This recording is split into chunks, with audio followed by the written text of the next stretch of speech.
The old man's hands shook so badly the coins slipped from his fingers and rolled across the diner floor. One bounced under a table. Another spun in a slow circle before falling flat. The last one hit Maya's shoe. She bent down to pick it up. Gentle, careful, like touching something fragile. "It's okay, sir," she said softly. "Take your time." But the old man's voice cracked. "No, no, dear. I don't have enough. I thought I did." His cheeks flushed red with embarrassment. His faded jacket hung loose on his thin shoulders. And when he looked at her, there was something deeper behind those tired blue eyes. Defeat. People at nearby tables looked away, pretending not to notice. Some whispered. Some sighed impatiently. But Maya stepped closer. She'd seen that look before. On her grandmother. On her mother. On anyone who feared they'd become a burden on the world.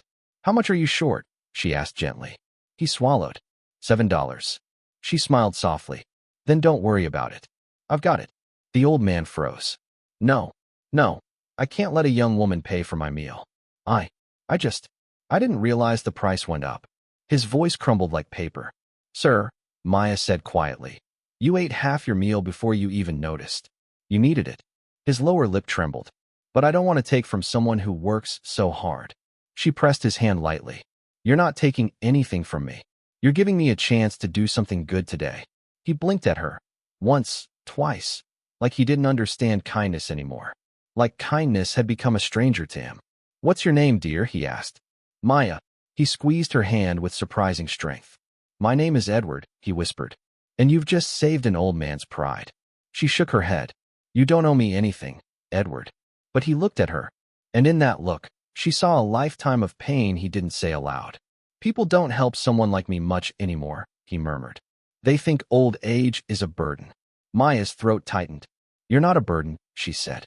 "Not to me." He nodded slowly, eyes watering. "I wish the world had more girls like you, Maya."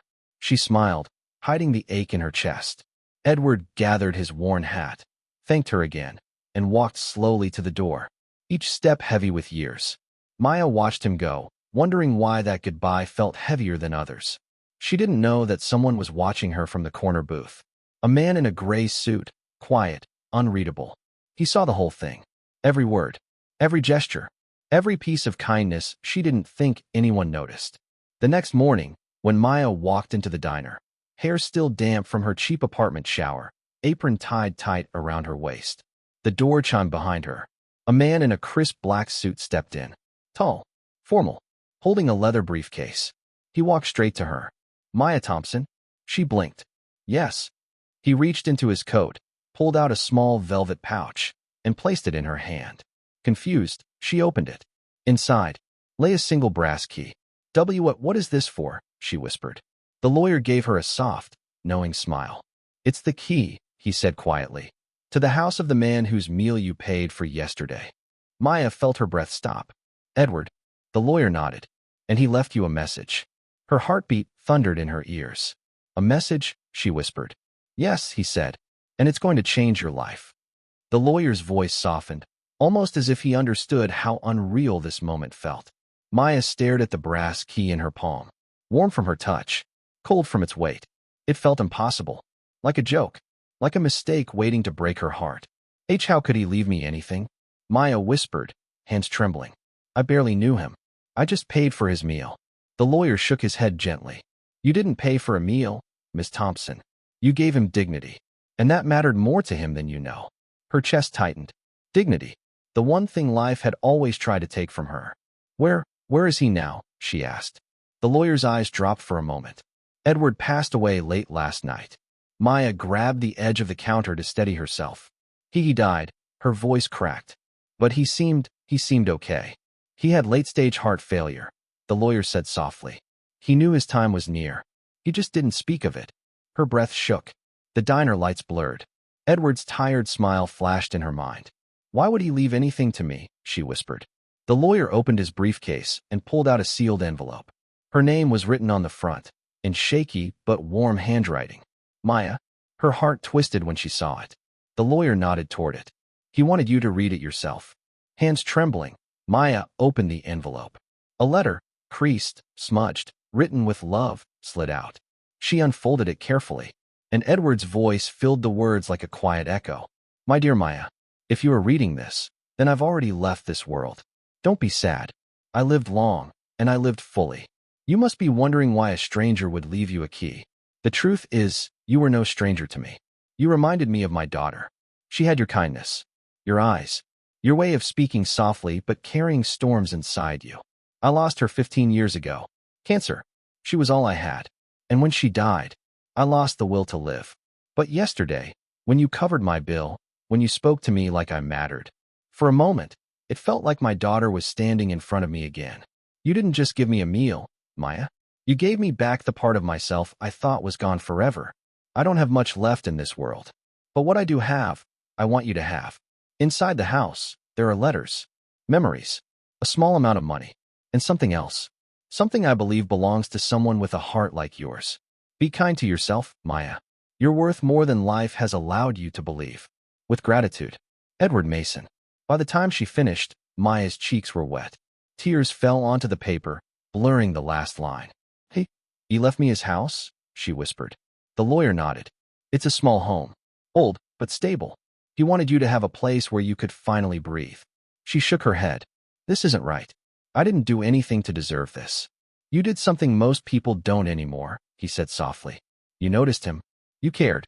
Maya pressed the letter against her chest, sobbing quietly. The lawyer waited, giving her space to cry. After a moment, she looked up, voice barely a whisper. What am I supposed to do now? He smiled gently, a smile that said he'd seen many inheritances, but none quite like this. You go to the house, he said.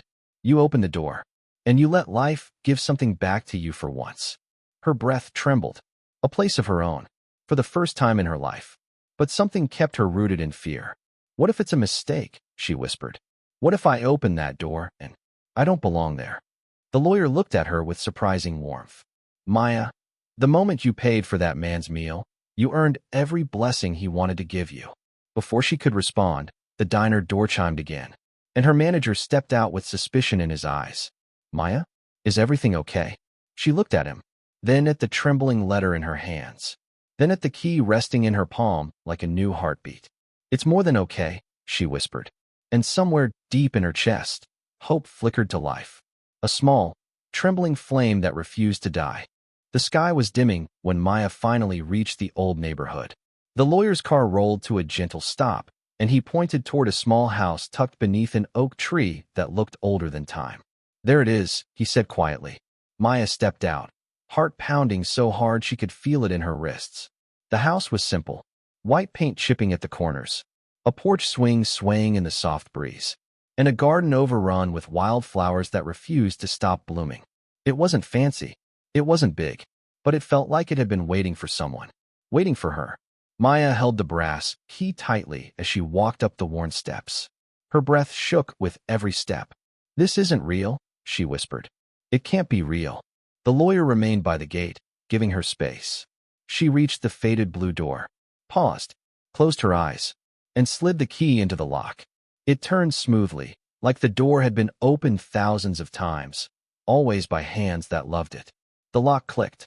The door creaked open, and the scent of old wood and lavender drifted out, soft and warm, like a memory she never lived. Maya stepped inside. The living room was small, cozy, almost tender. A bookshelf stacked with old novels leaned against one wall. A knitted blanket was draped over a worn couch. A dusty piano rested in the corner. But the thing that made her breath catch was the framed photograph sitting on the piano. A young woman, smiling, bright-eyed, full of life. Edward's daughter. Maya walked closer, fingers trembling. She looked like Maya. Not exactly, but enough to feel haunting. Same warm eyes. Same gentle smile. Same softness in her face. A soft, broken sigh escaped her. Edward, she whispered. What did you see in me? She moved deeper into the house. Every corner held pieces of a life she never knew. Letters tucked into drawers. Books with notes written in the margins. A coat still hanging by the door as if waiting to be worn again. Maya's chest tightened painfully. This home, it belonged to someone who was loved, she whispered. The lawyer finally stepped inside, staying by the doorway. Edward's daughter lived here until she passed, he said. He kept everything exactly the way she left it. Maya brushed a finger over the piano keys. So why give it to me? She whispered.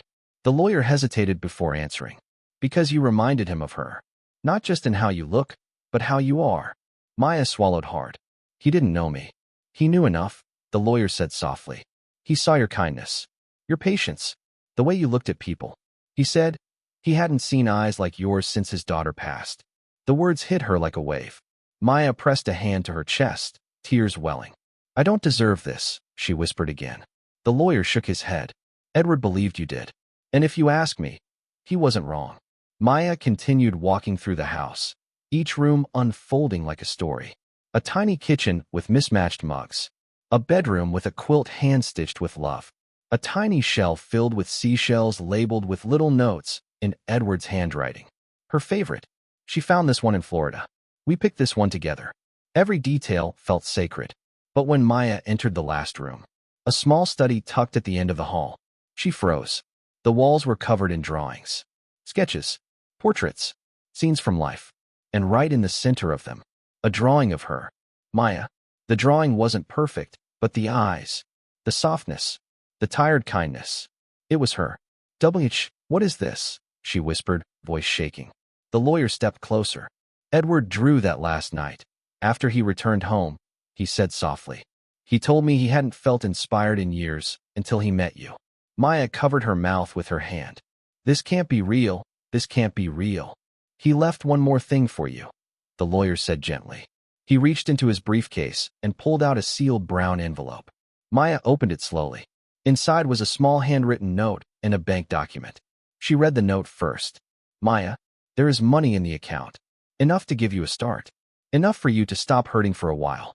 Please don't waste your life suffering the way mine did. Live. Sing. Dream. My daughter never got the chance.